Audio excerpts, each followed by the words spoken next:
It's like Christmas morning. Check this out. Oof. Boom. Yeah, who doesn't want that? What's up, guys? In today's video, we are making tamales, and this version is heavily inspired by one that I had on the streets of Oaxaca Centro. I guess you can call them Oaxacan style, but the mole inside is a mole poblano because we had leftovers from a previous video. If you haven't seen that video, go check it out. I wanted to show you guys how to make the masa that I do, because that is really the essence of a tamal. Now, most people see tamales in corn husks, and the truth is the north of Mexico use a lot of corn. In the south of Mexico, banana leaves are more prevalent, and honestly, there's something about banana leaves that just brings an amazing smoky, earthy quality to the tamal. And honestly, they transport well, they freeze well, they reheat well. They're kind of like that annoying friend that's good at everything, you know what I mean? But in this video, I just wanted to show you the technique to make a tamal with mole inside of it and let you guys do your thing after that. Again, thank you for joining me on this one. Let's get cooking. I spend my days testing recipes and ingredients, seeing what works, what doesn't. But when it comes to my own health, I realized I wasn't doing the same. Being a chef means long hours, little sleep, lots of stress, and I wanted to see what that was actually doing to me. That's why I partnered with Function Health to see what's really going on inside. Function Health gives you over 100 biomarker results from one simple blood draw at over 2,000 labs across the country. It checks your heart, your liver, your kidneys, your hormones, basically the full picture. Real doctors review your results, see what's happening, and track your progress over time, so you can actually see how your health evolves. I've been trying to take better care of myself by eating better, stressing less, and drinking more water. And honestly, I check my knives more than I do my health sometimes. They're sharp though. What I love about Function Health is not selling me supplements or quick fixes, just real data designed to help you with your own health. And doing this on your own can cost you over 10 grand. This, on the other hand, is $4.99 a year. That's about $1.30 a day. If you want to start your own journey, go to functionhealth.com or scan the QR code using my code. The first 1,000 people get a $100 credit towards their memberships. Learn more and join using my link below to own your own health. And a big thanks to Function Health for sponsoring this video. Honestly, I can't wait to see my results. All right, guys, in today's episode, we are covering a very basic masa to make tamales. So truth be told, I have a little bit of leftover masa from an event I had yesterday. It was incredible. We had a great time. But I have some masa amarilla, so it's yellow corn masa. We have some lard, we have some salt, some baking powder, and some chicken stock. So for this dough, you could definitely use water, but the rest of the ingredients you kind of need to get that fluffy, beautiful texture. And we have some leftover mole poblano here. If you haven't seen the recipe for this, definitely go see that video. Check it out. And then some chicken from that video as well. But again, you can fill these tamales with anything you want. Also, if you're vegan and you don't eat animal products, you can sub out coconut oil for the lard, and it's going to give you a very similar texture. All you want is a fat that's stable at room temperature, so you can whip in the rest of your ingredients into this. All right, to start our dough, we're going to take our lard here and drop it into a stand mixer fitted with a paddle attachment. All right, and we're going to drop our baking powder into this. Dunzo. All right, and we're gonna whip this on high for about 2 minutes. Oh man, it's LeBroning. Sometimes you gotta LeBron. 2 minutes, let's set the timer. All right, so as you can see, I have some buildup along these edges here. So all I'm gonna do is take a spatula and kind of scrape down my sides, okay? And what we're doing here with the lard is we're aerating it with the baking powder, and what that's gonna give us is a more moist tamal. I know some people can't do the word moist, but drop down in the comments what you use instead of moist, because throw me a line, okay? So what that's doing is it's gonna provide us an amazing texture for the tamal, for all that moisture to just kind of travel through that beautiful dough. And when it steams, it's just gonna set us up for success later. Do this for another 30 seconds, all right? And we're gonna shut that off here. I'm gonna pop this up. Look at that. That's what we want. We want fluffy manteca, okay? So we're gonna do this one more time. We're gonna scrape down the sides just so it gets well incorporated. All right, so now we're gonna turn this back on.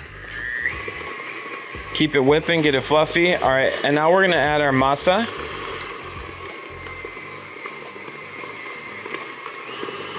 A little bit at a time. And you can use any color masa. You can use white corn, you can use yellow corn, which is what I'm using today. You can also use blue corn, red corn if you could find it. I sound like Bubba from Bubba Gump Shrimp. Red corn, blue corn, this style shrimp, that style shrimp. What a great movie, by the way. We're just gonna keep this vibe going, guys, okay? I'm hoping that this recipe yields us at least 15 tamales, because I like building them big. in Oaxaca, they do these like big style tamales that I love, and they're like that big. But yeah, they're just big. They're amazing, and I really like the texture that the masa gets from being cooked in the banana leaves. But most importantly, I like the flavor a lot more. Okay, we're gonna scrape this down. Okay, I'm feeling good. I'm feeling good about this. Okay, we're just gonna pat that down a little bit. Okay, gonna get it going again. A little bit at a time. We're gonna have to scrape down the sides a couple more times. And honestly, you can start adding a little bit of salt at a time. I know this seems like a lot of salt, but trust me, it's so much like dense carbs in the masa, and then the fat, it's gonna need some flavor.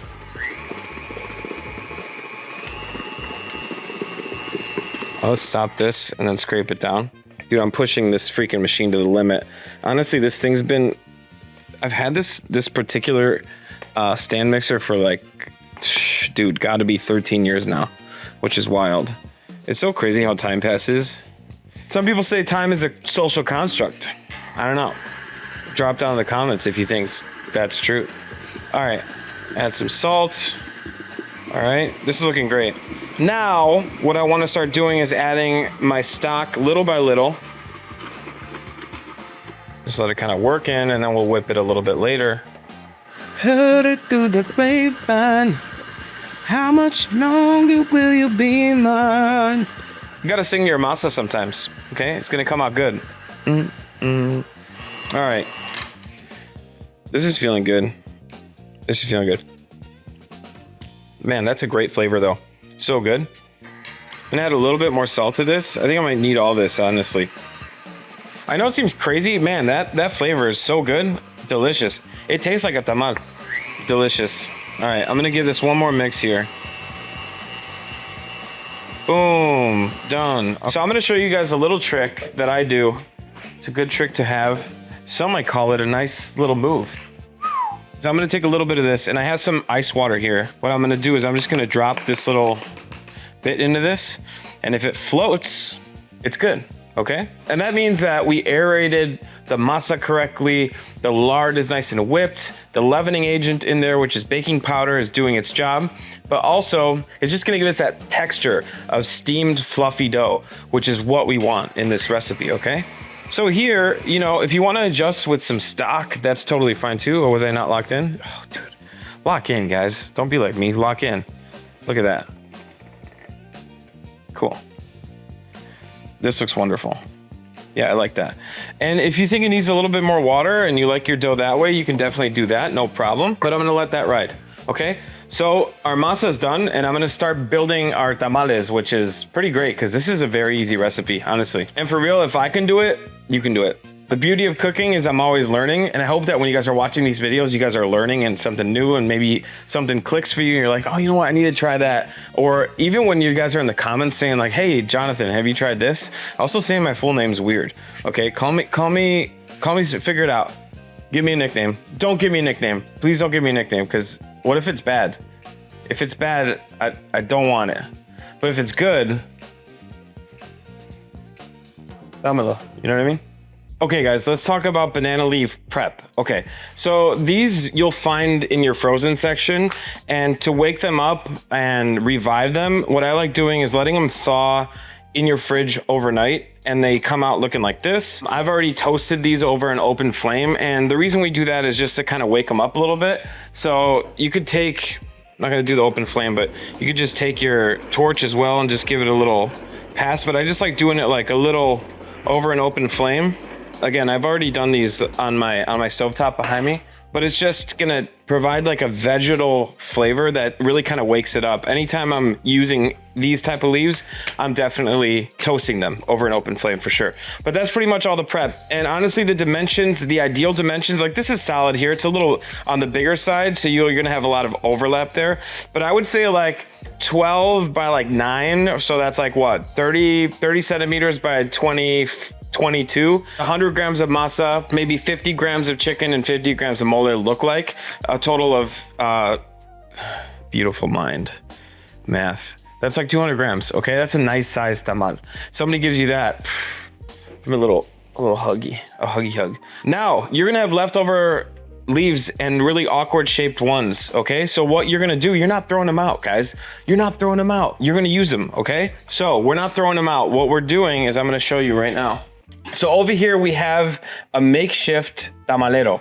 Tamalero is like a steam pot, and usually you'll see them in Mexican markets, and they'll have kind of like a little indent all around, and it's a platform that goes in that's perforated. You can fill it just to the brim. Oh, but here what I did is I have 2 sheet tray racks here, and then a bowl that's filled with water. I hope this holds up. I've never tried this setup before, but again, you know, decides to do a YouTube video. But you know what? This is like Mexican ingenuity at its finest, if we're being real. If I'm keeping it 3 stacks with you guys, this is Mexican ingenuity, okay? Tienes que encontrar la maña. Always, you got to figure it out. So you guys can see like what we got working on there. Okay, so what I'm gonna do is line these with our excess leaves. So here, boom, look at that, okay? And even this one's really nice, but I'm gonna sacrifice it. Look at this. And now our tamales are gonna go on there super, super nice. And this is gonna start heating up on our stove, quote unquote. Hit that, hit that, hit it. That's the one. All right, and we're just gonna bring this up to a simmer, okay? Now let's start building our tamales, okay? So here we go. This sleeve looks solid. Okay, I got my scale out. We're gonna scale this out. All right, let's see what 100 grams of this looks like. Oh man, that texture is so good. I mean, I think we're gonna go a little bigger than 100, at least for me. 135 looks good, low key, high key. All right, let me spread this out a little bit. So here, I'm just gonna take this, that's 135 grams there. But I like that size, man, that's good. So this looks good for, you know, I don't like a tamal that doesn't have filling in it, okay? Don't be cheap with your filling. This is about 50 grams here. I want people to, you know that they're having, there's 60. That looks good. Okay, there we go, 60 grams. And then look at this. Okay, that looks good. That looks good to me. So I'm gonna push this off to the side here. And when you're folding this over, don't be scared. First of all, don't ever be scared. Okay, so we have this. We're gonna take this, just fold it over onto itself. And this is, it might get messy, but this is why you have extra leaves. Take that one off here. You give it a little foldy fold onto itself. And some people wrap these so beautifully.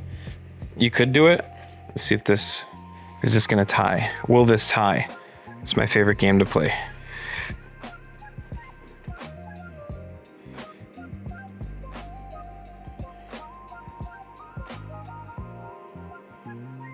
Look at this, boom.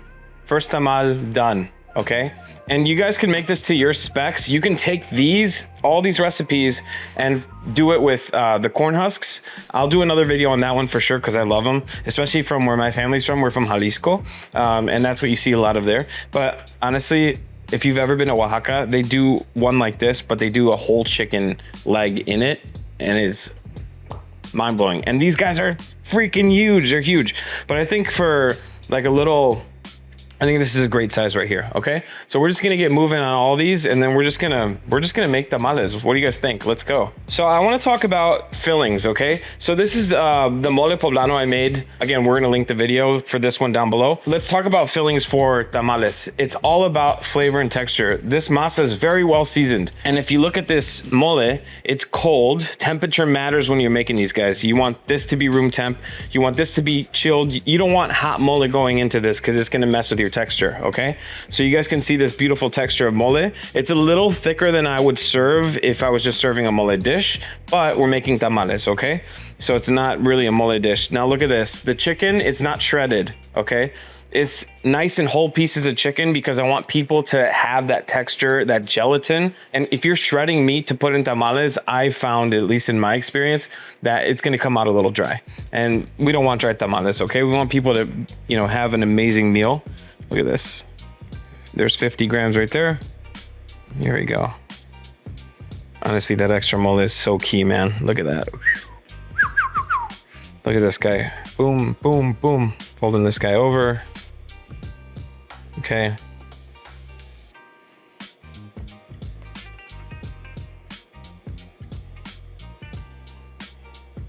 Wonderful.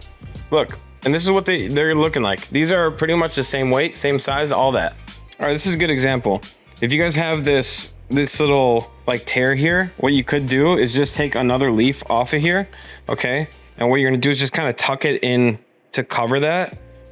Boom, look at that. And just get it folded onto itself. Same thing, same vibe, all right? Yeah, if you have masa breaking through, still, look at that. That's gonna happen, okay? Don't freak out. A little insurance is not a big deal. Look at this. So somebody gets a little bit of extra anticipation of the wrap. And if you don't tie it, it's not a big deal, okay? You don't need to tie a bow on every single one. Honestly, sometimes I don't even do it. Sometimes you could just shingle them in the pot and then let it rip, okay?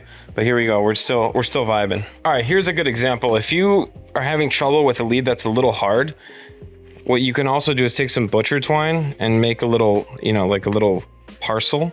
You can just take it like this. Just be careful not to tear into it because, you know, this is a little stronger than the banana leaf. Yeah, see, that went through a little bit. Just be careful. This is a good option as well. And guys, I had all this stuff left over. You know, I had masa from the event. I always have lard at the house. Honestly, my tiendita didn't have the lard. They were rendering it when I was there early this morning. It just wasn't ready. So I always have like the store-bought stuff in my house. It's not the best flavor-wise, but it's good if you're in a pinch. And I just really wanted to make a video before all this stuff went bad. I thought it'd be a good opportunity. This is huge, by the way. This is what I get for talking while I'm trying to work. This is massive. I think my ratios are going to be totally off, but you know, that's showbiz, baby. Yeah, I just wanted to show you guys like how to use all these ingredients. You know, leftovers are a big thing, recalentados and all this stuff. Like, I don't really like throwing stuff out in my house. I try to find a way. And I think that for the channel, I want to do that as well. It's a big thing for me to not waste anything. This one's massive, dude. This is like in the 99th percentile of size. All right, that's gonna have to do it, okay? We're good there. They're not gonna be perfect, and that's not what we're here for. We're here to use leftovers. We're here to make the most out of your food. If you made a stew, or guisado, as we call them, dude, this would be so good. Like, I've made them with costillas and salsa verde. All these really rustic stews do really well in tamales. Olive, hi OJ. Hello, mole dog. Scooby snack. Come here. Good job. Good jump. All right, let's teach the people your tricks. Siéntate. Muy bien. Habla. Good girl. Chócala. There you go. Okay, and this is just for being you. So what I'm gonna do is I'm gonna start filling this thing up with tamales. All right. And you really wanna get them just laying flat. And you're just like creating a nice little layer. Just kind of laying on top of each other. Wonderful. This smells so good. Done.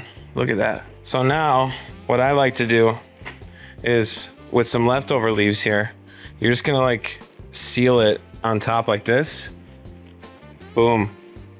Done. All right, this is coming up to temperature. And what we're gonna do is we're gonna put a timer. I think this should take about an hour, just over an hour. Okay, I think an hour 30 is a good spot for these to be done, but I'm gonna set a timer for an hour and then we'll come back and check them. Just like that. All right, that's our timer for an hour. My instinct tells me they're not done. I just can kinda, I know. But I do wanna check them at an hour and see what this leaf does. Right now I'm just poking around to see. You can also take them out, but I just felt, and they don't feel like bouncing back. They just feel like they're kind of still cooking. So I'm gonna give them another, say 30.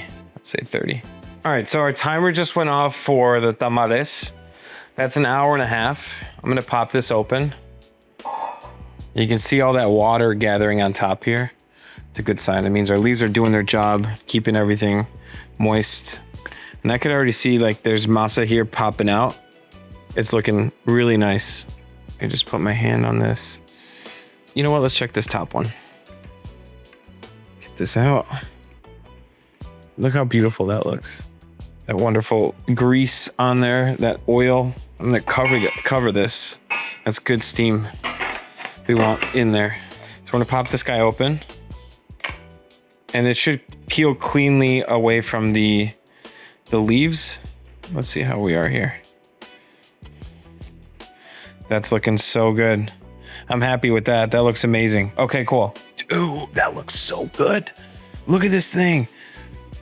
That mole is incredible. Look at that. Okay, done. All right, I'm gonna stop it here, okay? That's an hour 30 for this size tamal. If they were any bigger, if they're like the one I had, my mouth's watering. If they were like the one I had in Oaxaca, which is like, it was literally 3 of these like that, like big. If it was that size, I would say it would probably cook for like 2 hours, 2.5 hours. But it really just depends on the size of your tamal. But this is what you want. You really want this masa to come clean off this. Man, this looks incredible. So now we're just gonna plate these. This looks beautiful. Boom. There's one. And then here's number 2. I'll try to get my spat underneath. All right, so our tamales look beautiful. Look at these guys. But we're gonna top them with a couple things. And obviously, it's not just me eating up here. So Jennifer's gonna come up and try these. She's been waiting all day. Okay, so I'm gonna finish these. So they have the mole poblano I made last week. I'm gonna do a little bit of crema.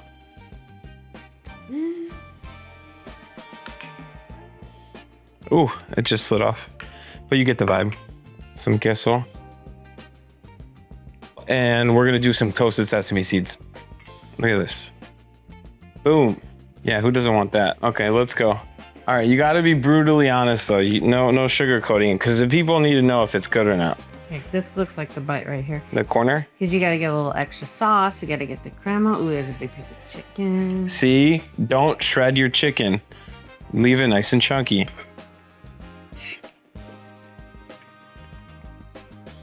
They call that blush lamb in the business. This is so good. That masa is nice, right? So what kind of, this is mole poblano. Yeah. So that means it's from Puebla? Mm-hmm. Okay.